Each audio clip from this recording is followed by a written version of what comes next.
150 répliques cultes du cinéma.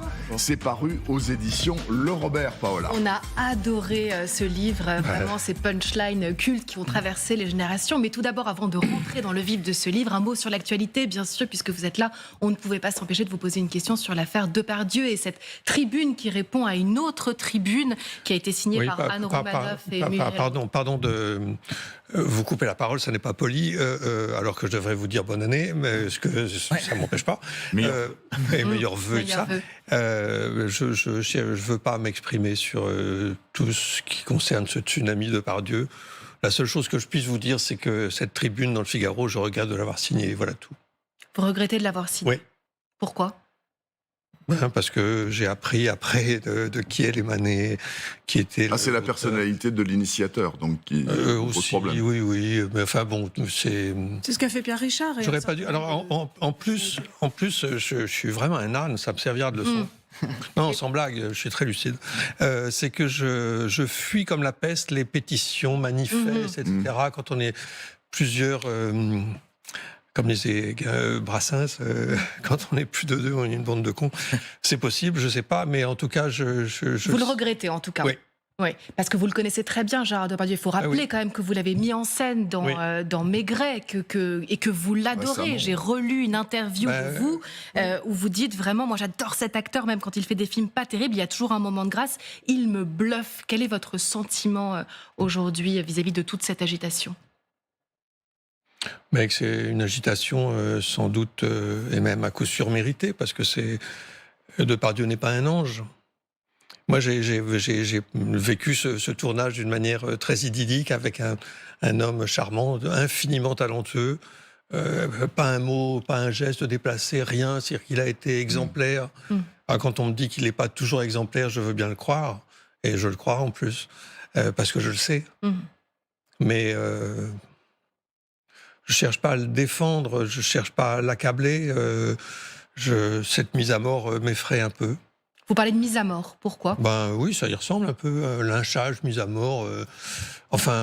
Mais peut-être c'est mérité, je sais pas. Mais le côté un peu même avéré, très lourdeau du personnage, qui peut faire des blagues très vaseuses, très sexistes, etc.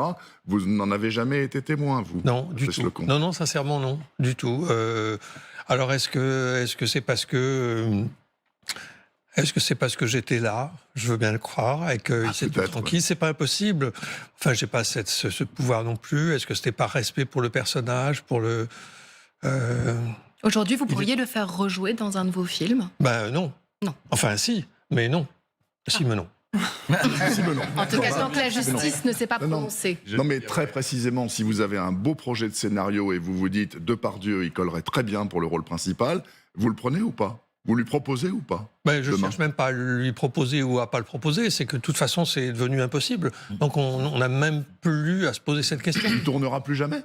Mais j'ai peur, je dis, c'est pas d'une gaieté folle, mais je pense que Gérard Depardieu ne fera plus jamais de cinéma, quoi. Hélas. Ce qui est intéressant avec cette affaire, c'est qu'elle divise aujourd'hui vraiment la société même et le monde du cinéma. On a l'impression que c'est un peu le MeToo français avec quelques années de retard.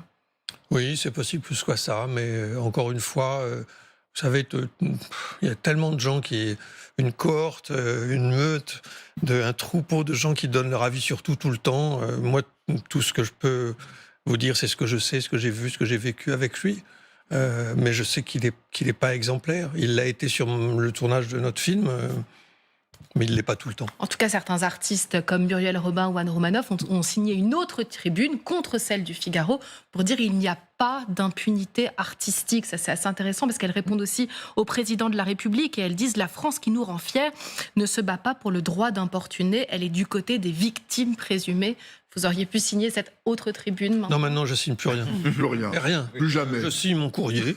Le courrier, c'est juste écrit par un type, moi, et c'est envoyé à une personne. Donc ça va, je signe. Et les chèques pour le gaz, donc voilà. Oh non, même plus. Même pas.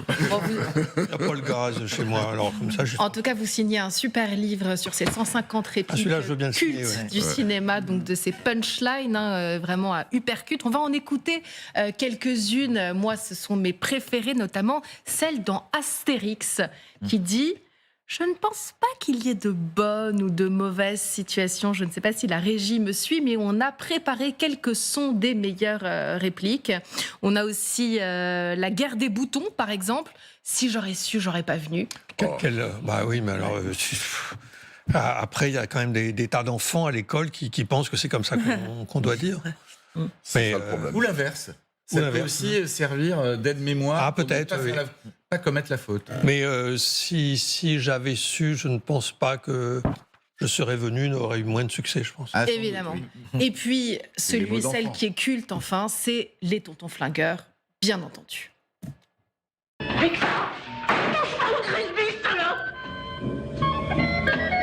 Référence évidemment au pognon, qui fait perdre ses nerfs. Est-ce que pour vous, Michel Audiard est un peu le roi du dialogue, de ses punchlines, de ses répliques? Oui, bien sûr, mais il faut savoir aussi que quand on écrit un scénario, et donc quand on dialogue le scénario, à aucun moment on peut se dire, enfin moi je me le suis jamais dit, ça alors ça va devenir une réplique culte, c'est pas possible. On peut pas savoir ce qui va... percuter. Par exemple, on va prendre un exemple qui semble dérisoire. Dans Le Père Noël est une ordure, Thierry Lhermitte, il dit régulièrement « c'est cela, oui ». C'est cela, oui. Comment imaginer que « c'est cela, oui » deviendrait une réplique culte? Franchement, c'est surréaliste. Et Michel Audiard, il était balèze quand même. Il avait...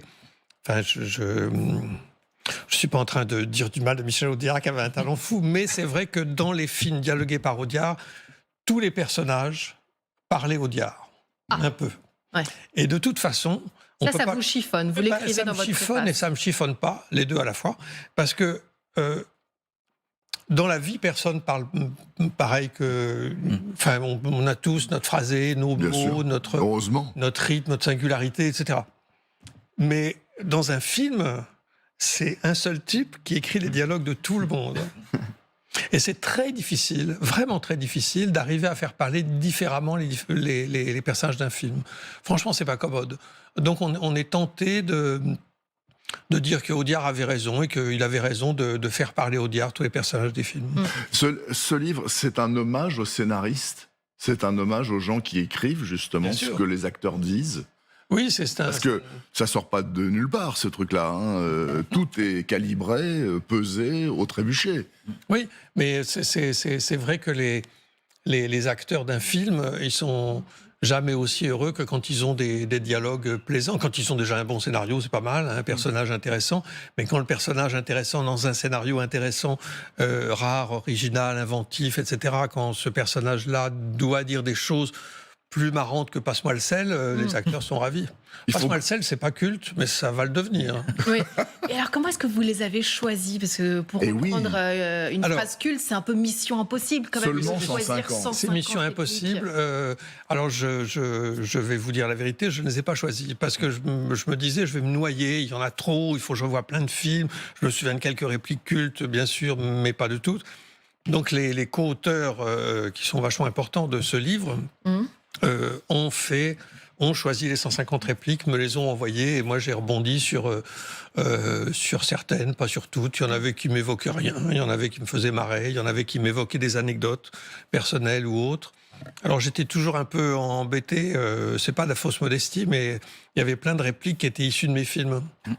Genre Les Bronzés font du ski, c'est vrai qu'il y a des répliques cultes. Alors j'ai dit, bon non, on va pas mettre ça quand même, ça me gêne. Il en reste une quand même. Hein. Oui, il en reste plusieurs. Et il en reste une, et c'est Oublie que t'as aucune chance, vas-y fonce.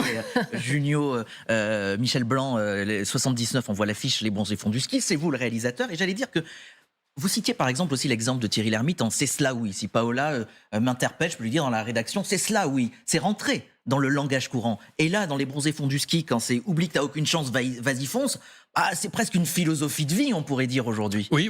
Et c'est ce qu'on pourrait dire à des tas de gens qui, parfois, à cette époque, même si l'optimisme revient, mais il y a des tas de gens qui sont un peu frileux, timorés, désenchantés. Et on a envie de dire, peut-être pas à la terre entière, en tout cas pas à Poutine, mais on a envie de dire à plein de gens qui se demandent si, on a envie de leur dire, mais oublie que tu n'as aucune chance. C'est ça la magie de ces répliques cultes de cinéma, qu'elles sont rentrées, qu'on se les ait appropriées. Bah, c'est du patrimoine. Hein. Ouais. C'est du Est-ce qu'il y a, patrimoine. Patrice Lecomte, est-ce qu'il y a des répliques que vous avez, entre guillemets, censurées parce qu'elles passeraient plus aujourd'hui? On sait que l'humour a un peu changé. Hein. Ah oui, alors il y a des répliques dans Les Bronzés notamment. Je pense à une qui est affreuse. Bah, Vous pouvez la dire. Allez-y. On a parle envie de de la même. l'entendre. Ouais. Je sais pas. Non, on n'oserait plus faire ça. Ah bah Et puis, dites-la on nous, aurait alors raison de ne pas le faire. moi je ne l'ai pas en tête celle-là. Moi non plus. Alors Thierry Lhermitte, qui est géo au Club Méditerranée, fait passer discrètement sur une bascule, sur une petite qu'il a levée la nuit dernière. Enfin bref, quand c'est dit comme ça, c'est odieux. Ça me ressemble pas en plus. Et j'ai honte. Et il dit à son copain, parce qu'il il totalise les poids de toutes les filles qu'il s'est enfilé pendant la saison. Et il dit, tu te rends compte que je suis tapé 1234 kilos de gonzesse cette année.